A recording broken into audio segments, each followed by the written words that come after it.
Elo tamae ua whaawhetai. Ua sililo ua lo whamai. Ua whaiaia umata mawhai. Ta whaamanu waine. Ei ua whaawhetai. Ua whaamanu. Ua whai mauso Yesu. E olai au e whaavavau. Ta whaamanu wainei. Se fina ngalo e awai. Ua whaiaia umata mawhai. Ele oa uana o oe. Ta whaamanu ainei. Ei ua whaawhetai. Ua whaamanu. Ua whai mauso Yesu. E olai au e whaavavau. Ta whaamanu aine. Ei ua whaawhetai. Ua whaamanu. Ua whai mauso Yesu. E olai au e whaavavau. Ta whaamanu ainei. Lenei ta le toe whewhe ai. Aina walo whaia te oe. Mavala au elo utamai. Ta whaamanu aine. Hei ua whaawhetai. Ua whaamanu. Ua whai mauso Yesu. E olai au e whaavavau. Ta whaamanu aine. Whaamanu. Oli fia mavala au. Alangaina mavivi le manu malo oelo mato watua. Yehova au le ta maolo mato wali I o Yesu keriso I le neitu lata au. Ta tau ia te oele vi inga. E ta tau ia te oele vi inga na e whaia mea uma. O mea uma e whaima na vai ifo atu ia te oelo mato watua.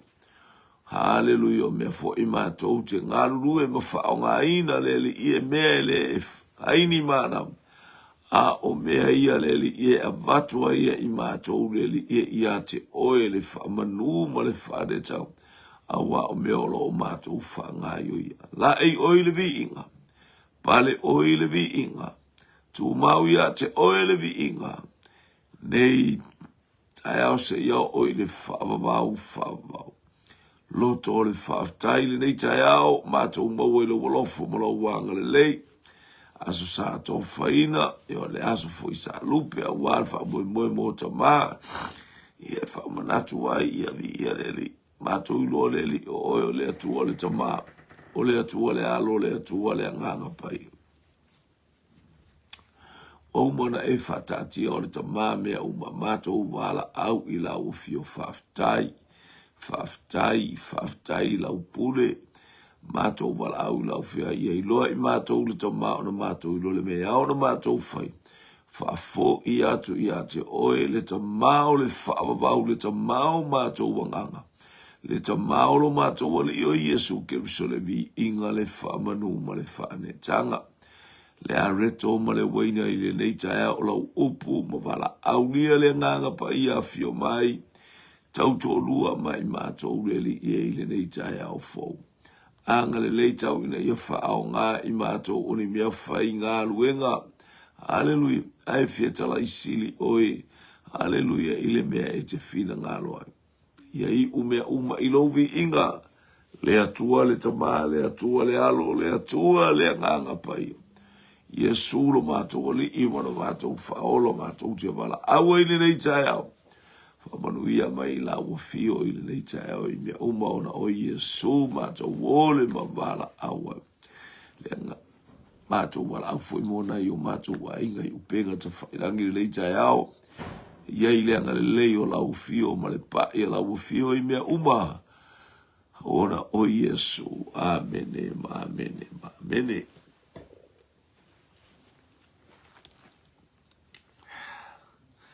Ia, patalo watu le tātou ainga I le nivaenga o le tae au. Ia, patalo watu I le malei fua mai male ala I whangunga le lei. Tupu mata mali o I lava so se tasi mwhaina maua le nivaenga o le tae au. Ia, patalo watu pua launi. Ia,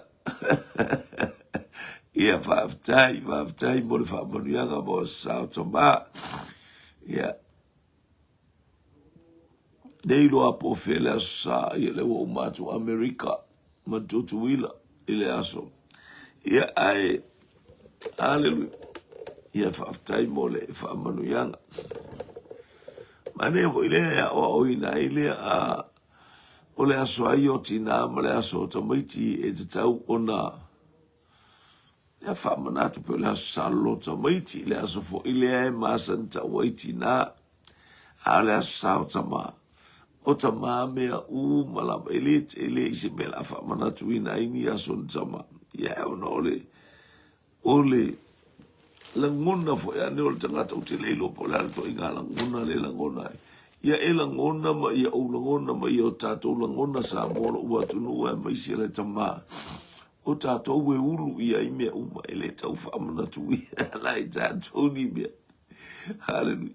Pe ia tau o le tau e tau si lunga le tātou pito laure o tātou e masi ia o tātou e whaafia fia ina I tina o tātou fo I e whaafia fia ina I whanau. Hallelujah. E le se mera lai fuana o mai fuana ia tina mata mai whaafia fia tātou o tātou e ala I mea uma. O tātou e ala I mea uma o le atua le tama o ia e ala I mea uma. Tātou te leo whaalonga o tau se atua se tina a. E tātou te, ia tātou loa foi, ia o tātou ave pe o asau nei lo tamiti a.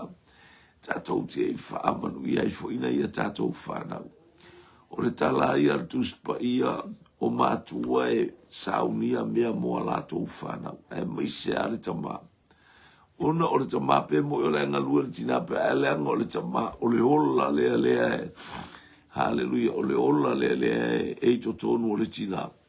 Le mafua I mea uma mo ina I whanau ia mea uwa pe ia artulanga ia. O tātou tama ia esen mai ia. Ile ia se tā ua ia te ui o nei a sanalpa malo whaftai ile atua maua aso e te leo. E maua I sa ufautuanga, e maua I sa utala, ile kālesia, maua I sa utala. Ai le utile mana e whaile aso fumau le aso tama. E pi o tau sa ili atuni, pi tau tau le tau sa ili ni mea tu oi tātou e whaamanu. Pe u tātou no wha tātou whaamanu ia tātou. A ole atua o manuia, o lo whaamanuia mai le nei tau. Ia pe rata māroa le la tau whaile tau. Maria le tala le tamalo nei o Abraham o Braiskat. O le manei au tala atu mai le amatanga o tala le tautala noto le ni atamalo e se manei na le na amata i whatuatua. Ona o le whatuatua ale ai se whatuatua e le fia mai le atua. O le whatuatua o le ata le o le whaolatanga. E le ai lo so whatuatua e te le whaolaina. E le ai lo se whatuatua, tātou te le maua le langi ma le ola e whaavau le ango le whatuatua o keriso. na whaataunu o le whaatua fo i o le atua na tautala i saunoa le atua. Ina ia whai whaataita inga i hata i tātou o le saunoa o le atua i le lea i o se mea e whaatino ai wa venga o le atua. Ia malamalam. Ia wātu le ua malamalam. Tautala. O le mana ongo fo i ia whaatautala tātou i tātou tautatala. Ma ia ali mai mea uma tātou te whai. Hallelujah. Ona amele o le vi inga i le atua whaafo i a te ia o lena ia. Ana ia au maia mea uma i a te tātou. Whaatalo watu reach away. Alu waftai le a fine ia waftai mo le anga i mai le neita e ao ia. So le waftai lava mo le mea lofana. Naf moistina ia vi ia leli. Ia whamanu i atu le atua ia te utul whanau. Ia vi ia leli. Ole asoa i o tama, ole tama lo le esele ta ua te no le amatanga le ole whaolatanga, the starting of salvation. Hallelujah. Ai amatai lona whaatoatua, ele i tilo apero amo ile nu. Ai whamita la tu spaya, inu ta upasumalu tu sia kenesi. Tu ua lonu. O fitala me iova ya apero amo. Ia tu ua o elo nu matangata o nu male a inga o lo tama ai alu ile nu o te fasino ia te oi. Ele o whapea mai tuspa i aluanga i sasai. Aluanga i sisifo. Aluanga i matu pete aluanga i saute. Ele ima se whaupunga whapea tuspa i. Tu ua lo nu ai alu. Alu le loa, savali le whaatoatua. E lo i lo po fele me la anga ia. Walu Abraham. E sa ole le ia le me la alu i Abraham. O la alu anga i sisifo Abraham. I ia le atua. I o la anga i mai Abraham o anga i mai i saute sifo. Praise God. Ia o le ala le mana ia la o le tangata. Fose a fonga fai pule e ono e alato o le la utango e fai e vatu ni vaenga fai le ese fata Uaina o le maftanga tangata ma le atua o le fisota inga tangata ma le tua. E mo mia tato te fisota ima le atua. We need to connect. Hallelujah. With God, with the Spirit of the living God in every single minute, every single seconds. Hallelujah. Ina iyo tatou fisota imo tatou loa le mea lea tatou te onga iai. Ma le mea lea tatou te whaia. Hallelujah. E ma mao le ala. Tatou sava vali e ma mao le ala. Ai ma inu e ma mao le ala tatou a ai ma fe inu sava vali ma le mata alia. We are in a battlefield. Ele ngata in tatou savali. A ole taua le tatou te aoanga iai. Vi ia leli. A io tatou savali ma le matala. Pero savali le tangata le aperamu. Le uo mai ele nei tama o tama a mata le ole whaola tanga. Ua toe a fua i ele atua. Na whaaporo ka lame i ele atua la na whaola tanga. Hallelujah. Awa sa ili mai e ile atua i ate i tātou ina ia whaola i tātou. Sa ili mai e ile atua i ate i tātou. Ina ia toe au mai i tātou. Sa ili mai e ile atua. Hallelujah. Ina ia mauale fesota inga male atua. Ole le lenga le tangata male atua started from Abraham. Toe a mata mai a Abraham o le ngatana o le ustai. O le whalongo e saua pero amo o lai to tonu o le nu o karana i Suria. Na o mai malona ta mai no po wala au lea. Ai o mai loa o le fina ngalo le atua awane ia vea tara. Ua matua stoi ina ia e whalave lave foi. Ia a pero amo e wafo e wapa ai tangata i siona tama. Ia ona oti aile o tara i karana. Aia, ai toe whaawau mai malanga apero am. Ai na wala au oi uro i kaltaia. Ia ai pia lata le mele ai Kuwait a peo se tala wapena ina o ngā ele lea. o I Mesopotamia. Lela ua whaawau mai le malanga o te mana whailoa I ate oi le ustai te loa oi a e ustai. A tato ustai I le leo ma le si ufonga o le atu. O tato tangata le whalong. I le whai atu fo le whaifi au ni whape wa le leite le whalong o le whaifi au. Aia. Hallelujah e ao na tato ustai aina wa le leila tato whalong o.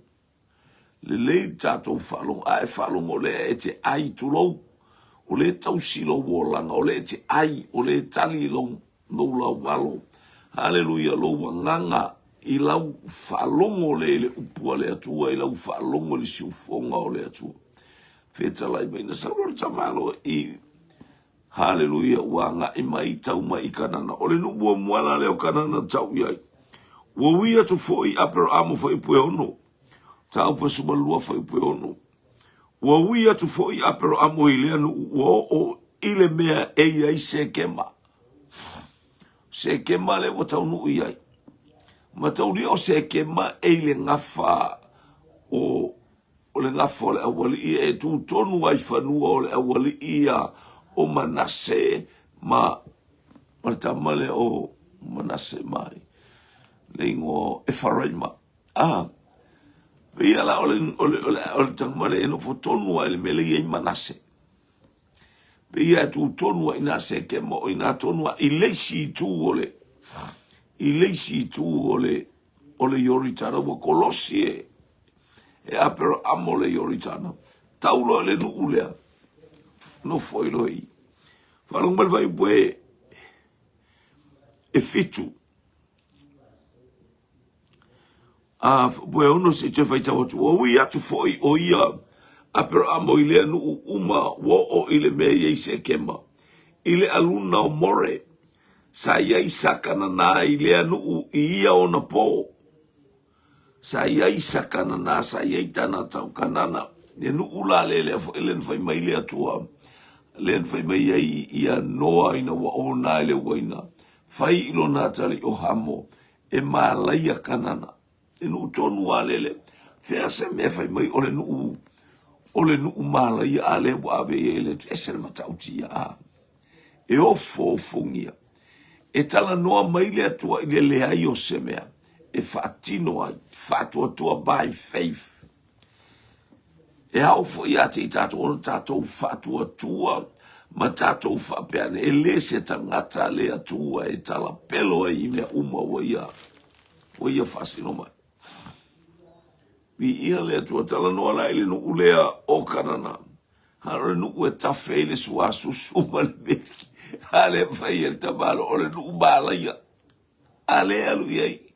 Ile matautia ma le tutu wane o lau sila sila ma lau vava ai. Ile whaatau nuwina ele atua o mea uma wana fola fola. Mana mia le ele atua. Aua tātou teno no foi se mea longo lelei. Aua tātou teno nofo whaelele mō tātou ia se tau wivinga. Ia se I ele whaapunga le whapea. E sua malie ti ngā. E sua malie ti ngā o le tala lelei. Amene. E sua malie ti ngā o le tala lelei. Ni ia leli. Mai fi au nā tātou le upuna e whai mā tātou mamatua o tātou lo. E sua malie ti ngā o le tala lelei. Langa le whai ngō fiele nu ule alu iai. O le nu o kanana. A o le nu wha amalaia. O laua sau le tala. Lai ai le mea sua malia lai. O lai ai le meli. O lai ai le e susu ma le meli e tafe ai le a ailea. A o le o onga ma le whaatau nuina o mea uma I to tonu o le aile is not very easy. Not very simple. Hallelujah. Praise God. E whaingata dangerous. Hallelujah. So many problems. A le wa o yel tangata. Le wa o ile nu o sekema. Tato wa aila ele me whaingo fia se e whaafonga mai ele me whaafongo. O le ata leo apero amo le talo le tatau nuu i le nuu. Le tawa aile i le hala na saunia e apero amo fitu. Ua whaali mai e ova ia apero amo. Ma ua whaapea mai. Ia apero amo. Ma ua whaapea mai. O te fua ina atu le nei lava nuu mō lau whanau. Mō lau whanau.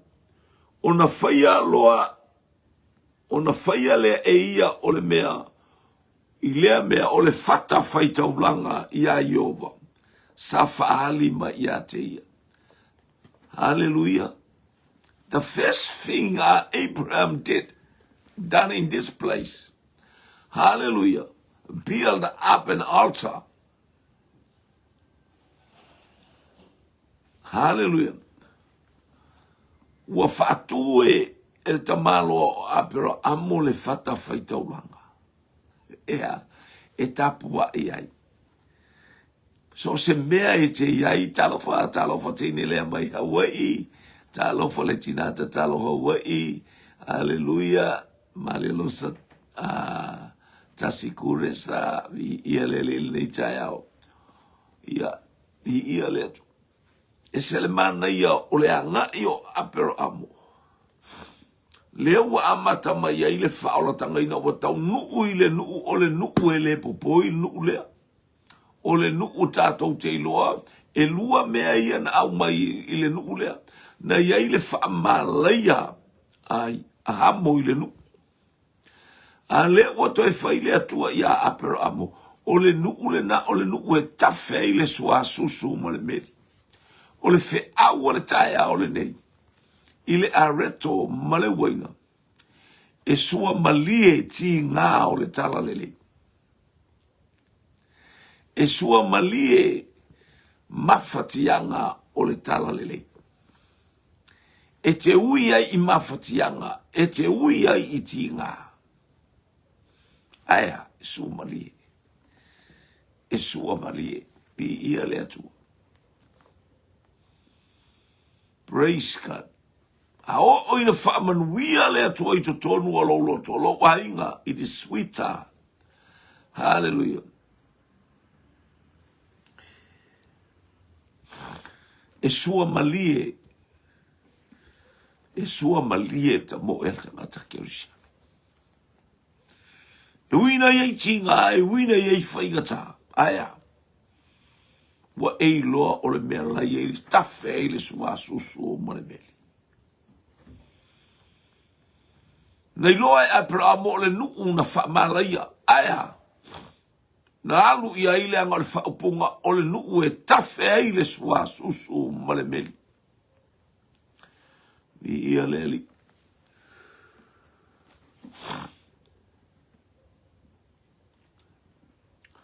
Le uanga i mai apera amo. O le mea mua le anga whai apero amo i tono. O le ata mua foi le amo o e mua au. Le kerisiano ma mea uma tātou te tutui lo tātou whatua tua. Whatu le whata whaitaulanga e te tāpua ia i le atua. Whatu lo malu e te tāpua ia i le atua. Le alfa o le fatu oe o le malu o le atu. O oe o le fata whaitaulanga. Hallelujah. E osia i taulanga. Vi ia leli. Na le ua tatalo o tamalo se valongo i le talal tuspai. Hallelujah. Ua faali mai o ia i a te ia. Ona whaia le e ia i lea mea o le whata whaitaulanga i a Iova.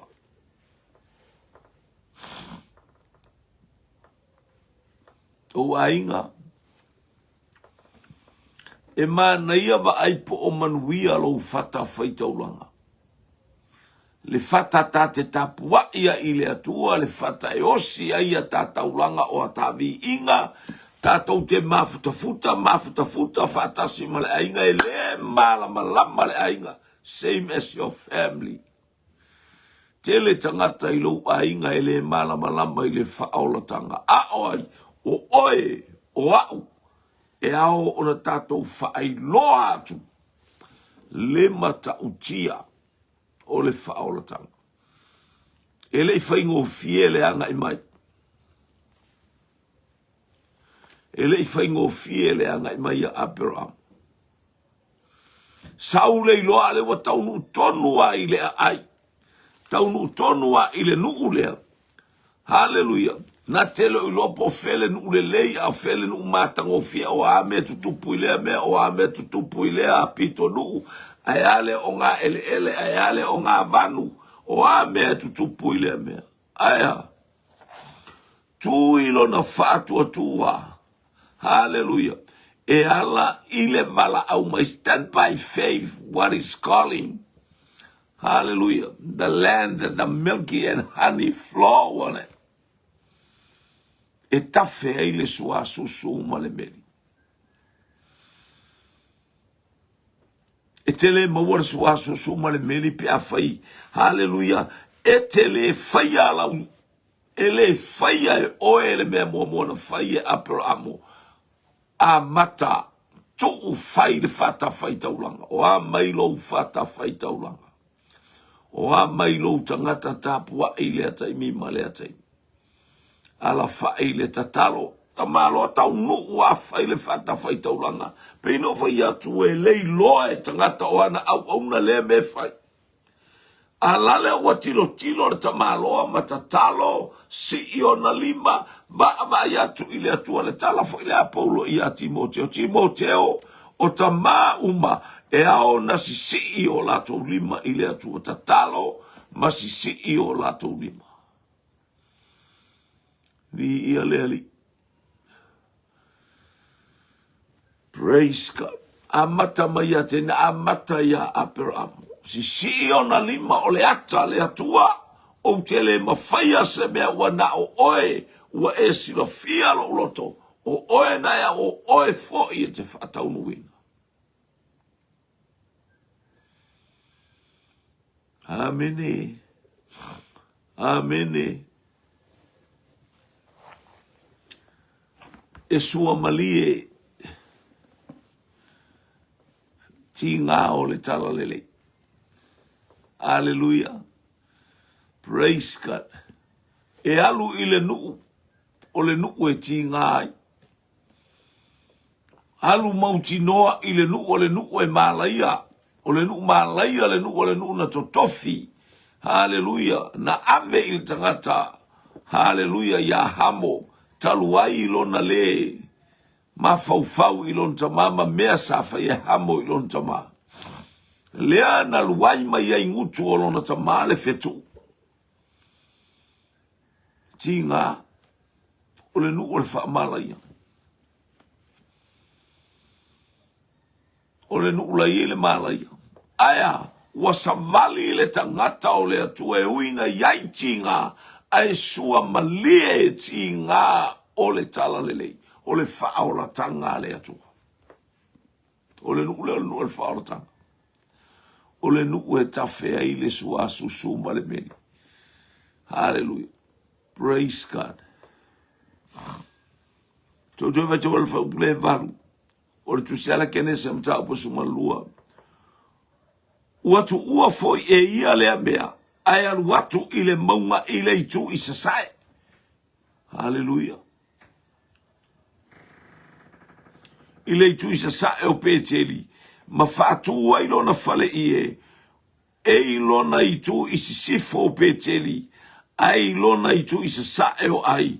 Wa ia faya fo ile fata fai taulanga ile meas. Ua fai fo ile wese. O e tau mawoma. Lewa umanaru ese male nu lea. Aya ngai atu ile sinu. Hallelujah. Ole mea e tasi. He built an altar. I ia lea tua. O amai oe. O le whaailoa atu ai le ewina iai ti ngai to tonu o le ai male nuu. E le masani ai e le iloa. E matua nimo i wa ai ngā tangata. Ai sua malie o no al whaola tanga le na wala au mai ia te oe. O le whaola tanga le atua soifua. Ua whasino ia te oe te savali ai. Samoa. Hallelujah. E sua malie ti ngā o le whaola tanga le atua. Amene. Pe ia le mea fua ia Abraham.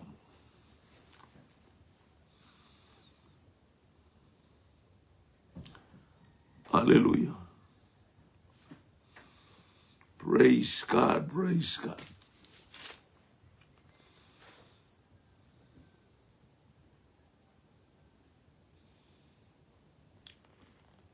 Le o watu wale fai upule suma o le mata upa sultun. Ua fo imai Abraham mai ai kupito. Ale se fai ona ame lea e Abraham lo na fale ie ua alu atu ma mau ile aluna o ma mere i oi heberona lea. Ua ia fai a fo i lea mea le fata fai taulanga vai. E kolu a mea. So se ai, so se nuu, so se no foanga e sopo ia el tangata. E tu ua ialo na fata fai taulanga. Ua ngalo lau tatalo, ua ngalo lau fata fai taulanga ina waela tu New Zealand. Ua ngalo lau fata fai taulanga ina ua maua autupe. Ua ngalo lau tatalo ina ua e maua manuia. Hallelujah, ua e nofo ai Australia. Wa e nofo ai Amerika. Wa ngalo lo fata fai taulanga. Apero amo, tau nuu fatoa, tau nuu land, the first land. Ile a ai e tafe ile suaso su malemeli. O le mele na iloa e apero amo le fisota inga male atua. Fai le fata fai taulanga. Hallelujah, fatulo na pule laa. Faila na launga. Whalongolongolo na ainga o tala noa male atua. Te ile ainga. Te iloa le au na Abraham. E ola mai o se au na matua matautia. O le tamai titiale na tala noa ile atua ia Abraham. O le ua e whamai e te whamanuia ia te aule o a tele marita mao ainga. Whafonga voi le upulea. Ua mawai a mea ona turei mai leo le fio ngā Iova ia Abraham le whalinga o whapea mai Abraham oe. Awa e te fefe o au nei o lou talita, o lou taui e matua tele. Fo mai lo leo Abraham. Ona tali atua i leo Abraham le ali ia Iova. Se ase mea e te foa i mai ia te awa wae lea i sau whanau. E le olo, o le ona le tofi lo ufu. I lo uainga o Elisala lea le tamaseko. Wata watu ie Abraham.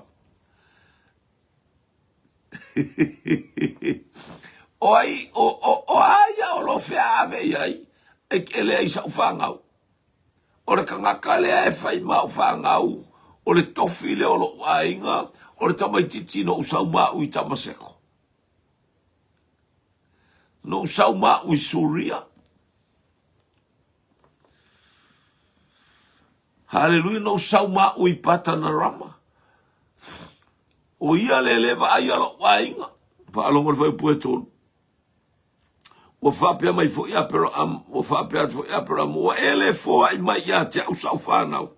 Whaauta fo ie, whai mausuni le tangata ua whanau i lo wainga. E isa wanga ua au mai. Hello? I loa le apera mo le atua le tapo le atua tonua le fai amo i ala na whanau. O le atua o mea uma. Aisea, langa fatu le fata fai tau langa ta talo i le atua, sa ili i le atua ae tilo ale ainga. E o fu ila tabai titilia, o lana mea tele lea na matai ya apero amo. Na ia turi matai ina maa o ina ma ia apero amo. Hallelujah. He received a lesson, a great lesson from his master. from Abraham how to kneel down and pray and give an offering to God.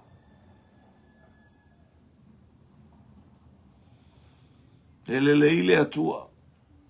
Tua mata tamai titile.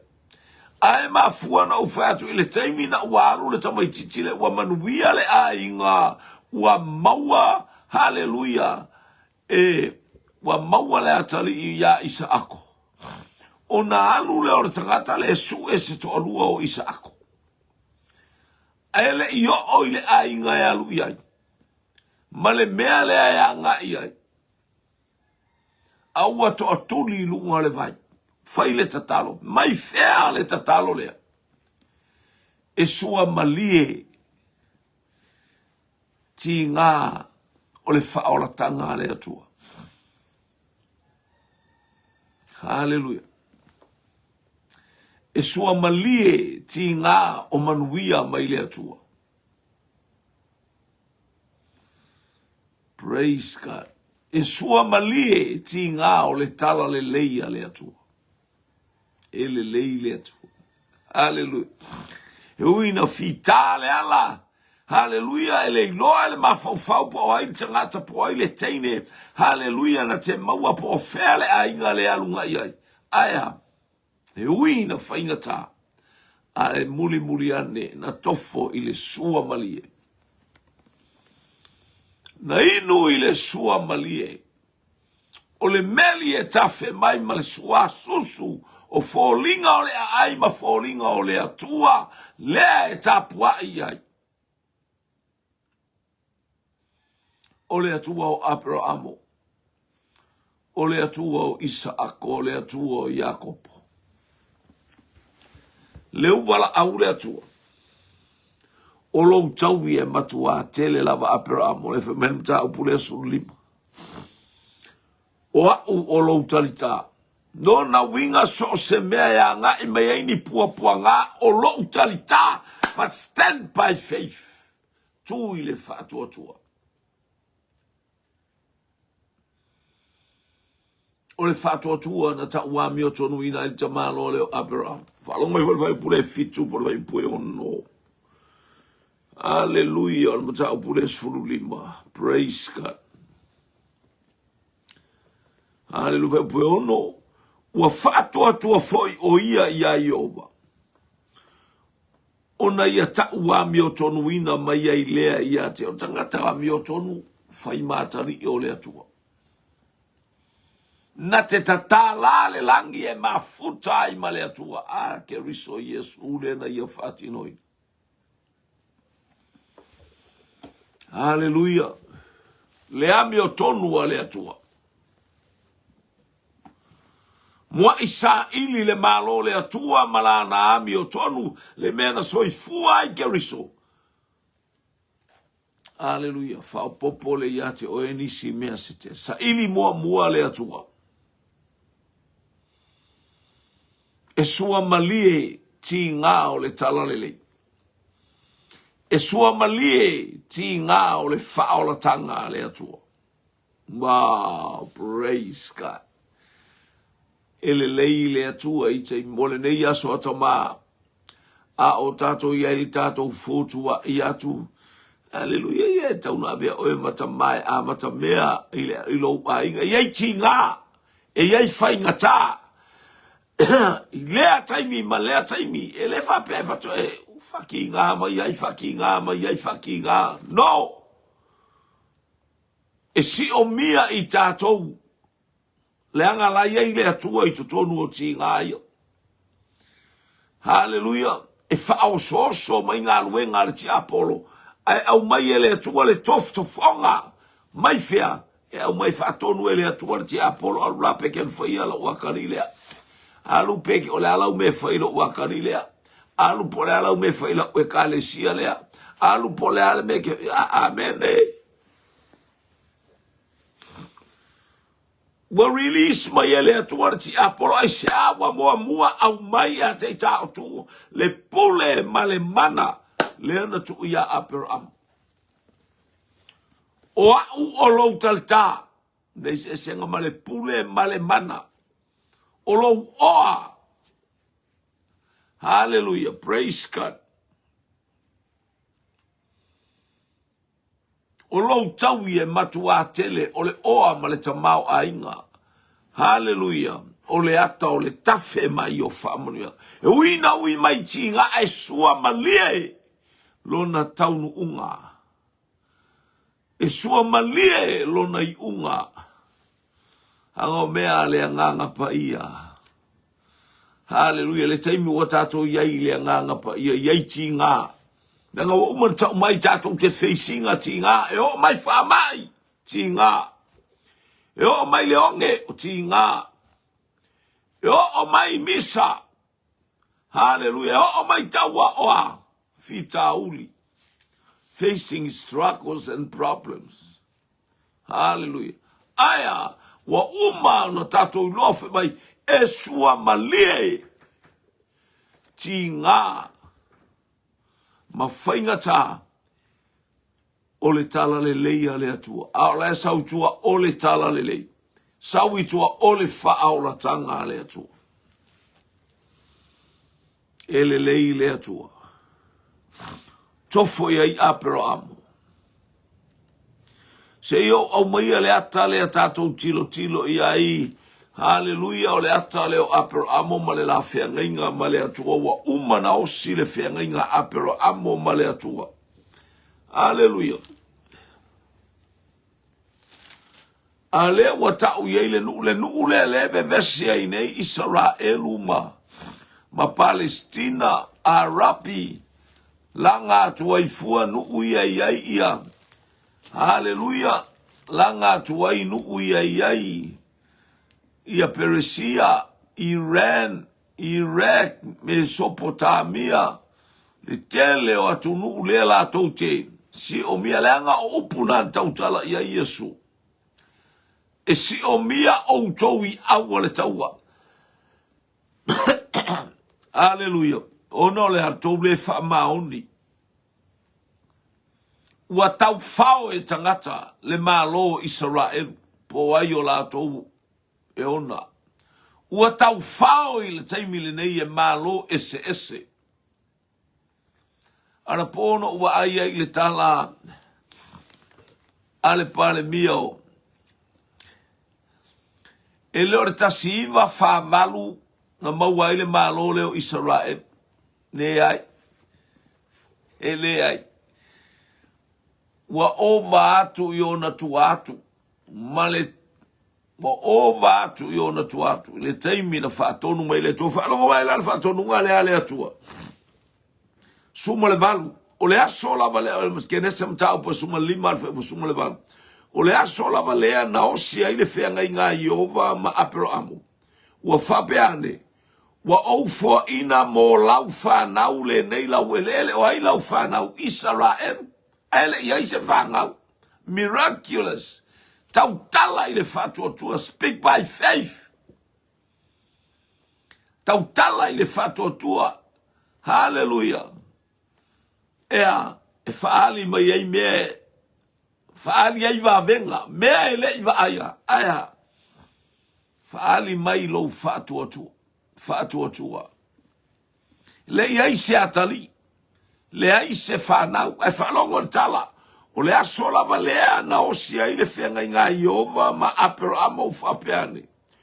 Wa aufua ina mo lau whanau le nei lau ele e a fua I le mai tafeo ai kupito. E o atu I le vai tafe tele. O le vai tafeo e ufirate lea. O sa keni masaki na sa masaka te moni. Masa heti, masa perise, masa rafa, o sa amoni fo I masa kanana, masa kerise, masa yepuse, o nuu umaia lea I totonu o lea ai lea o kanana, ma nuu uma I totonu o arapi, hallelujah, maile sau, hallelujah, maile vai tafe, o le mea le na whaasavali mai ai ele atua le nuu, ele o le nuu angai, ele o sae le tui matu ai ui mai le nua nga I Sinai o nu o Sinai o le nu o Israel. Na tau e Israel tau. Sawa inu o Arapia ngai mailunga se ia o mailunga le mea ile Eufirate. O le whatonunga nā le tua o ile Eufirate. Hallelujah.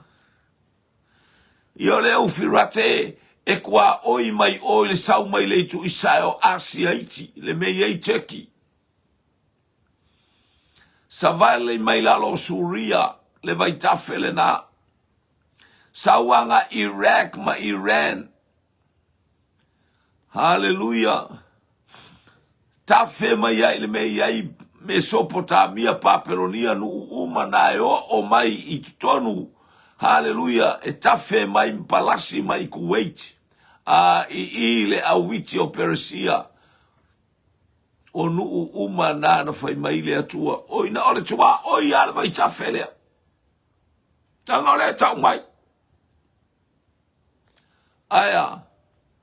Ele i fai ngofie. O ti ngā. Ai sua malia ina wa. Lo wa inga ole whaola tanga le ale atua ia te i tātou. Tātou te i le taua wa ngā inei wa tātou i lunga le battlefield. Wa tātou i lunga le mea taua i le taua. Ale whanau ale atua. Hallelujah. Praise God. A wa uma na tofi ele atua. Le nu e nofu a ino na nu. Nofu a ila na whanau. Le whanau a Abraham. Aele i ai se whanau. Aele i ai se whanau. Aele i ai se atali. Ai tui le whatua tua. Stand by faith.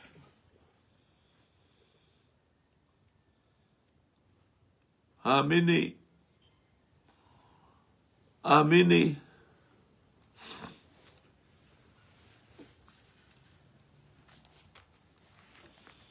Praise God. Ui mai le whatua tua maua le isi atari e wha mai le atua le ai. E lo re tamale na. E whanau e Sara. Mai le wha ia e le whan maua le tama e wha pea pra mo le tama lea. O le tama lea e whanau a tangata e tōtele. E le o le tama lea e whanau a tangata e taua i misa.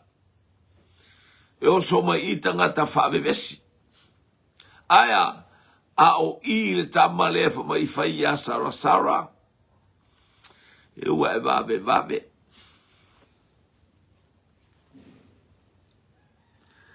E le alu ese ana whawhita uli ma oilo vave. Le si mele ia te i tatua. Ese le mana i o se tama.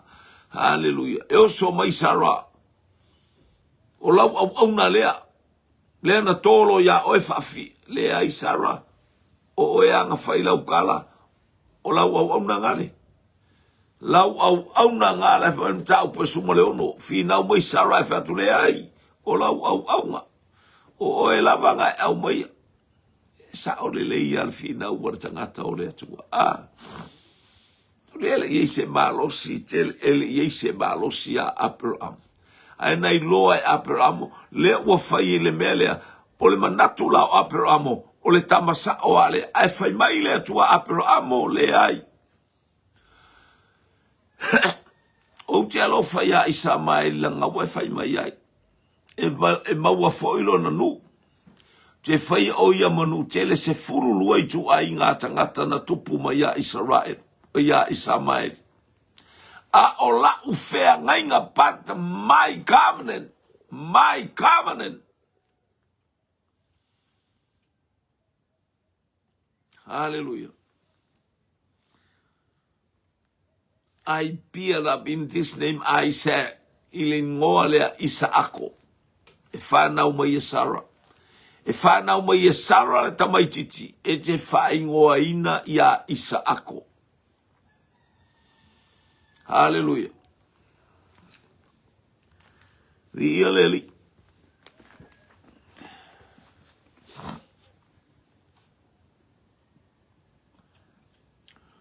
Ua whetala i mai le atua e moni e whanau mai so watali ia Sara la wava e te whaingoa fo ia te ia o Isaako. Mata upa sumare fitu alon whai upa sumare iwa ratu si lea kenese. e te whaingoaina ia te ia o Isaako, ai whanau mai mta upulea e, sfulufitu ale tusi. Aleluia. Alunga atu al vai upulea e sfulmalefitu ona whapa ufaole o apero amo wa ata. Wa whape ifo ilo na loto e whanau mai ea se atali ili tangata wa se laua na tausanga. O sarwa fo i e whanau ea e ia ua iwa sfuru o na tausanga.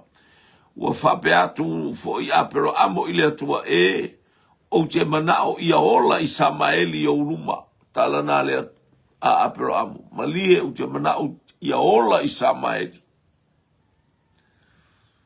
Te iloa o le tuso ala na tala o te alofa te leilo watari. Wafo i le leiva ia. I leiva ia apero amo i se Isaako. Ala ua tau whaalongolole le tua mai lole o le atua. Ua whetalai mai le atua e moni lama e whanau mai so watali i a Sara. Laua wa e te whaingoa fo i a te ia o Isaako. O te whataunu ina fo i la mawhia ngainga mai ia. A toa mana whanau pe a mawai atu o ia. O le whea ngainga e whawawau. Forever. Everlasting government. Amene. Ile ma Isamaeli foi. Wa o whalongo ai i ate o e whauta. Wa o whamanuia i ate ia. O te whauluola ina. O te whauluola i ate ia. O te matua whaato te leina lava. E whanaua foi e ia o atalii. E toa se fulu ma le toa lua. O te whaia foi o ia matupunga o se nutele. Ae peitai o lau whea ngainga o te wha tū mawina lea ia Isaako vai lea mai umar toa lua lea anga lea i lea tua. Koe wafoka mai luas fulu. Ile male mai Samaeli foi ua o whaalongo ai ia te oe. Amana ia e lea tua talas to ina o Isaako. O e ia lewa tau mai le luas fulu tas. Hallelujah. Ia wata o mai le. Ae peitai o lau whea ngainga.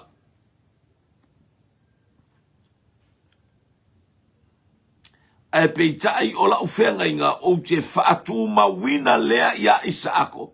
Vai lea pisa nei nu nei. Aisea. Ia o le lato le fina utuspa ia mo lato vai. Ele malama mai le whaatu atua. That is why, because they never faith in God. Trust in God.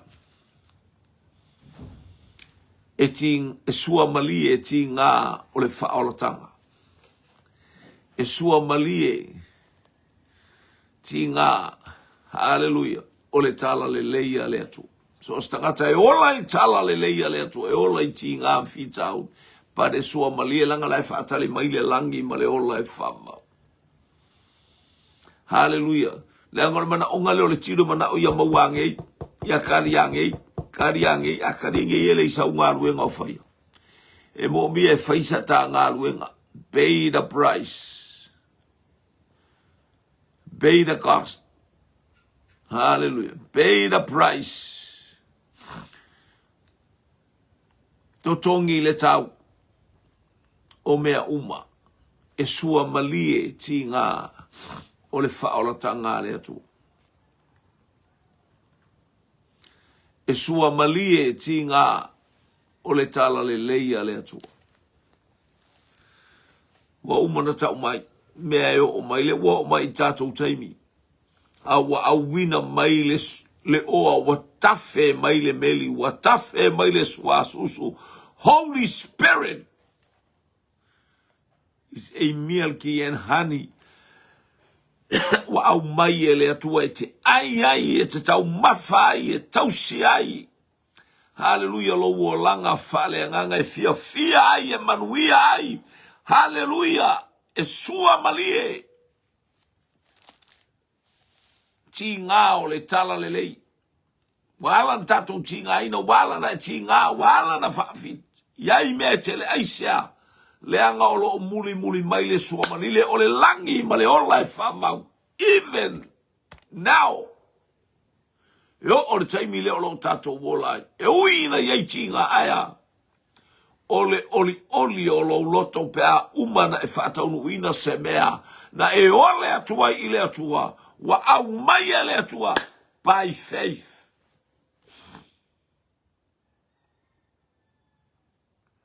By faith.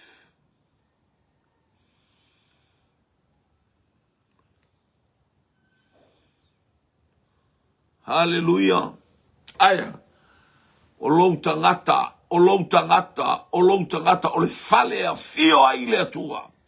O lou tangata, hallelujah, o iei le fata fai taulanga, le anga o totonu ia te o e susunu ai taulanga matango fie i lo loto. Ame ile atua.